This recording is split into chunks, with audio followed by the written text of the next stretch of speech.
Hello friends, it's Richard, and I want to tell you a bit today about rock and roll, because back in the mid-90s I spent some time in rock and roll, and it's interesting to talk about it now because it relates to my earlier videos. If you've been watching, you might have seen portals. It's about the surface, and my video Archons.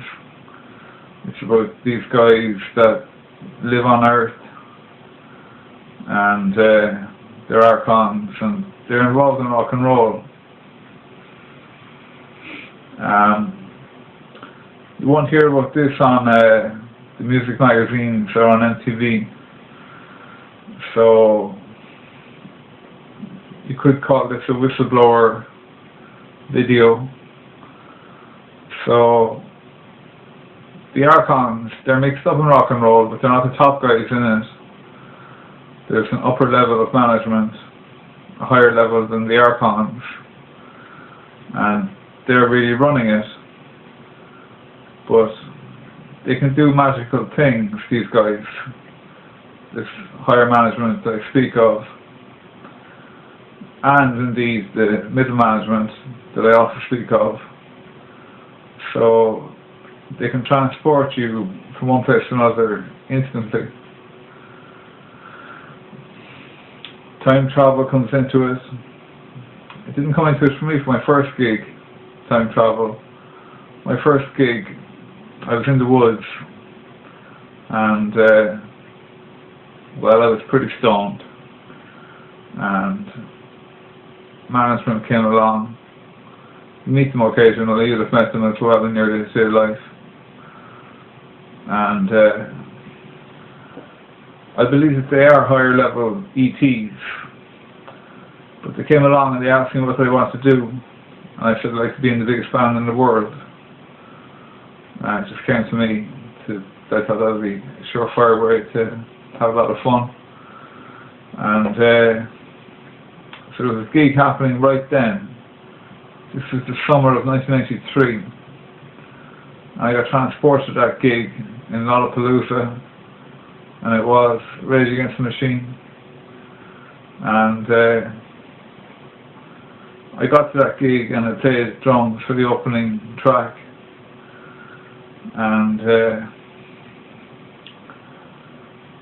I played later in my lifetime as well, years later, a couple of years later.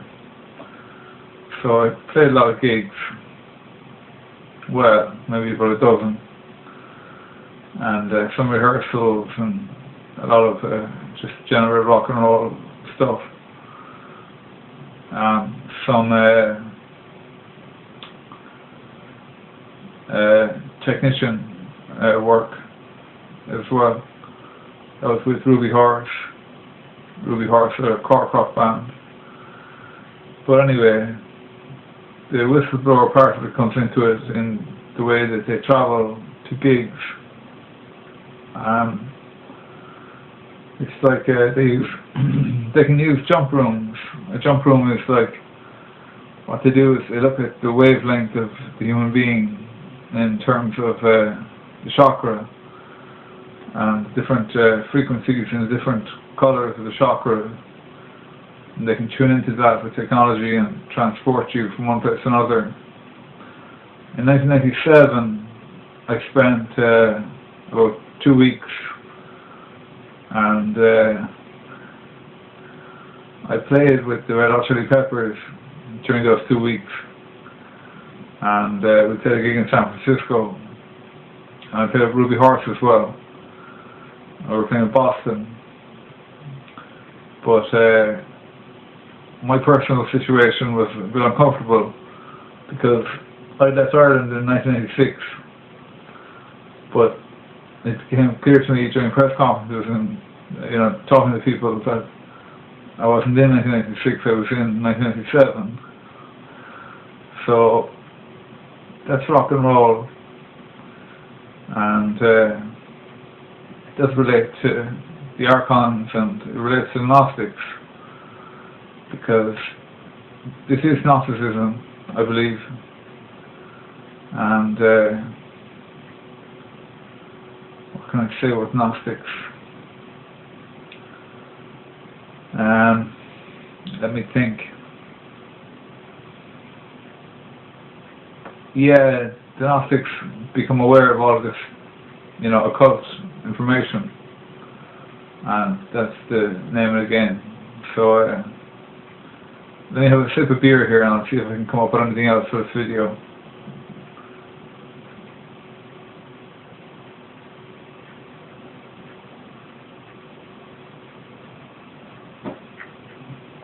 Yeah, I was going to shoot this outside, but it's too wild, it's too windy, it's blustery, so sound wouldn't have been as good. But yeah, so I wrote a Facebook note, We Are The Gnostics, and there is a book called Secret History of Rock and Roll.